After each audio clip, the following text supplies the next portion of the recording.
Halo teman-teman, berjumpa kembali dengan channel YouTube Huma Farm System, Home Farming in Easiest Way. Teman-teman, nasi merupakan makanan pokok yang hampir setiap hari kita konsumsi. Nasi memiliki kandungan nutrisi yang cukup penting, sebab di dalam nasi terdapat sejumlah nutrisi penting, diantaranya seperti karbohidrat, protein, mineral seperti besi atau Fe, fosfor atau P, mangan atau Mn, selenium, magnesium atau Mg, kalium, dan sejumlah vitamin lainnya. Nasi memiliki kandungan karbohidrat yang cukup besar, yaitu sekitar 39%. Dalam kondisi tertentu, terkadang kita tanpa sengaja menyisakan nasi basi di rumah yang biasanya langsung kita buang karena sudah tidak bisa kita konsumsi lagi. Padahal, dengan kandungan nutrisi yang penting tadi, nasi basi juga masih bisa dimanfaatkan sebagai pakan ayam dan pupuk organik bagi tanaman.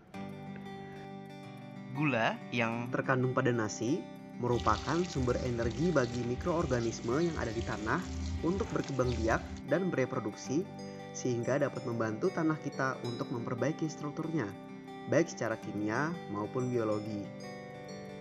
Protein yang terkandung dalam nasi nantinya akan dipecah menjadi sumber nitrogen atau N, yang dapat digunakan sebagai hormon pertumbuhan untuk tanaman. Sedangkan kalsium akan bekerja sama dengan kalium untuk membentuk dinding sel di dalam tanaman. Di dalam nasi juga terdapat beberapa vitamin, di antaranya vitamin A, B1, B2, dan B3, di mana nantinya akan menjadi unsur yang bisa digunakan untuk tanaman. Sayangnya, nasi basi ini tidak serta-merta dapat diaplikasikan secara langsung untuk tanaman. Nasi basi harus diolah terlebih dahulu agar dapat bermanfaat bagi tanaman. Salah satunya dengan membuat mikroorganisme lokal atau MOL dalam bentuk larutan. Bagaimana cara merubah nasi basi ini menjadi larutan MOL? Yuk kita simak videonya hingga selesai. Pertama-tama kita siapkan nasi sisa atau nasi basi sebanyak kira-kira 200 gram. Kemudian kita siapkan gula merah. Gula merah yang akan kita gunakan ini adalah 1 bongkah atau 50 gram untuk 200 gram nasi yang akan kita pakai. Kemudian nasi ini kita ratakan di nampan dan kita pastikan tidak ada nasi yang menggumpal.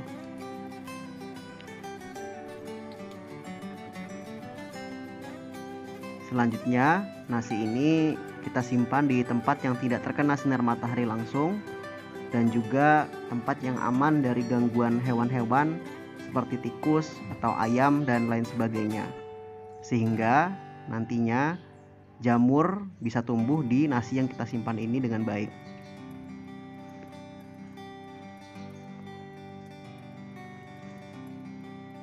Setelah kurang lebih 1 minggu, jamur akan mulai tumbuh di nasi yang kita simpan tadi teman-teman. Bentuknya seperti ini, berwarna kuning. Jamur ini bernama jamur Rhizopus oligosporus. Jamur ini bisa berfungsi sebagai enzim yang bisa memfermentasi zat-zat lain di sekitarnya, sehingga akan sangat baik sekali apabila kita guyurkan ke tanah di tempat kita menanam tanaman.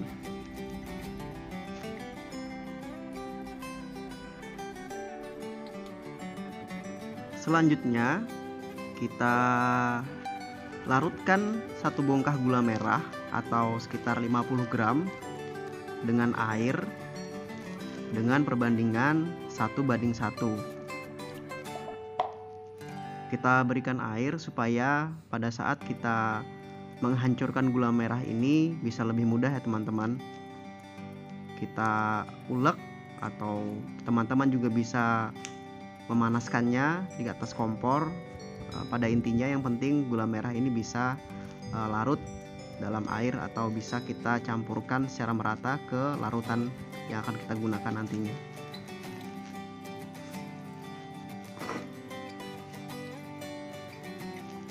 Kita ulek ya teman-teman, kita campur hingga merata.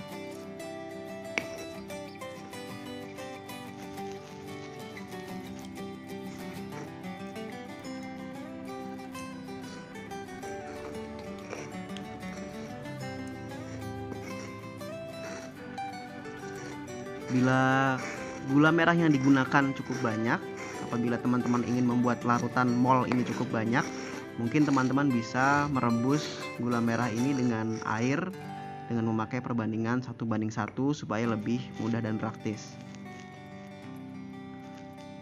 Selanjutnya kita siapkan wadah untuk pencampuran. Kita campurkan nasi basi yang sudah mulai berjamur ini ya teman-teman. Kita campurkan dengan gula merah yang sudah kita larutkan tadi dengan perbandingan air 1:1.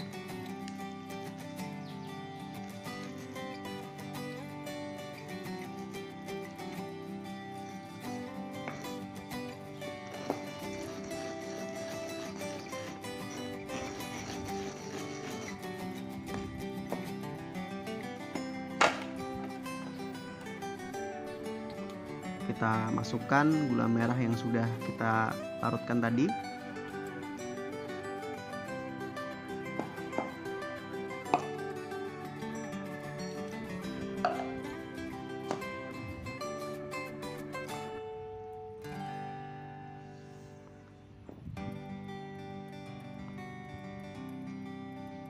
Lalu kita campurkan air 500 ml.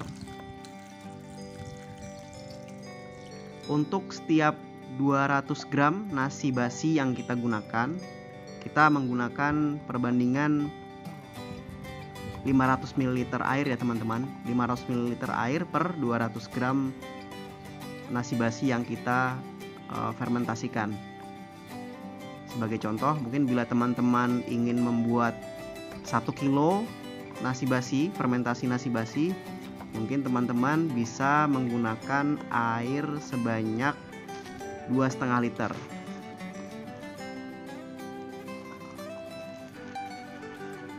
Kita pecahkan gumpalan-gumpalan nasi, kita campur hingga seluruh material yang kita campurkan di sini tercampur sempurna.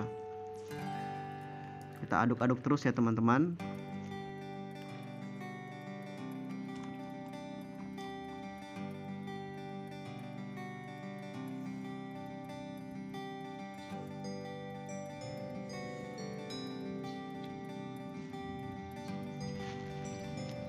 Bila sudah tercampur sempurna, selanjutnya yang akan kita lakukan adalah menyaring larutan tersebut hingga yang kita dapatkan adalah larutan bersih yang terbebas dari material-material lain yang tidak kita perlukan.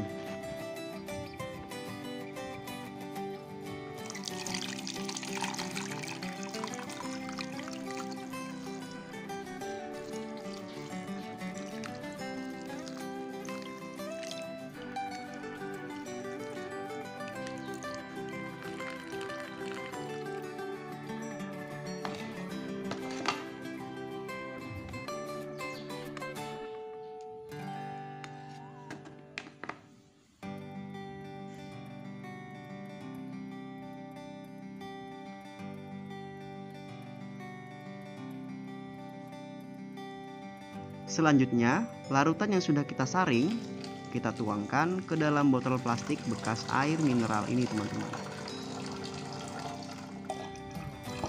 Kita tuangkan seluruhnya sebanyak 500 ml tadi yang sudah kita saring. Kemudian setelah itu kita tutup rapat botol ini. Dan kemudian kita simpan di tempat yang aman. Aktivitas fermentasi ini tentunya menimbulkan tekanan gas di dalam botol, sehingga setiap 2 hari sekali kita perlu membuka tutup botol untuk mengeluarkan tekanan gas yang ada. Bila kita tidak membukanya secara rutin, maka dikhawatirkan botol ini mungkin bisa saja akan meledak ya teman-teman. Lihat, kita lihat tekanannya cukup besar sekali teman-teman.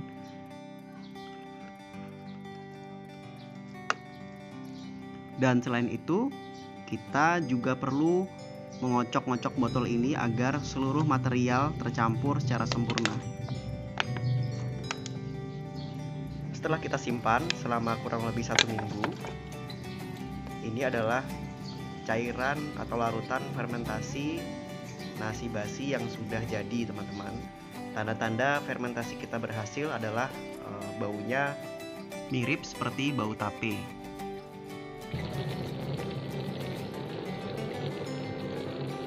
Untuk pengaplikasiannya, kita akan menggunakan dosis perbandingan 10 liter air per 100 ml mol yang sudah kita buat. Di sini kita sudah menyiapkan air sebanyak kurang lebih 550 liter. Dan langsung saja kita campurkan dengan 500 ml mol yang sudah kita buat. Kita aduk-aduk rata.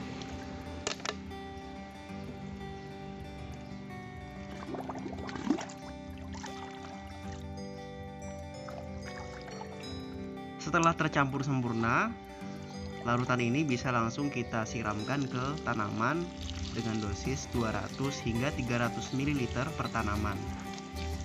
Dan di sini kita mengaplikasikannya untuk tanaman terong yang kurang lebih berusia 1,5 bulan, yang baru kami tanam 1,5 bulan yang lalu. Dan untuk pengaplikasiannya kita melakukannya di pagi atau di sore hari ya, teman-teman. Untuk pengaplikasiannya sendiri kita bisa melakukannya kurang lebih setiap seminggu 1 kali, itu sudah cukup. Jadi tidak perlu rutin setiap hari, hanya kita lakukan seminggu sekali apabila memang tersedia bahan-bahan yang kita perlukan, karena ini adalah sifatnya memanfaatkan sisa-sisa makanan atau sisa-sisa nasi yang tidak habis, hingga nasi-nasi basi atau nasi-nasi sisa tersebut bisa kita manfaatkan sebagai pupuk cair yang bermanfaat bagi tanaman yang kita tanam di pekarangan rumah. Mungkin cukup sekian video dari kami. Terima kasih banyak sudah menyaksikan. Selamat mencoba. Sampai jumpa di video kami selanjutnya. Wassalamualaikum warahmatullahi wabarakatuh.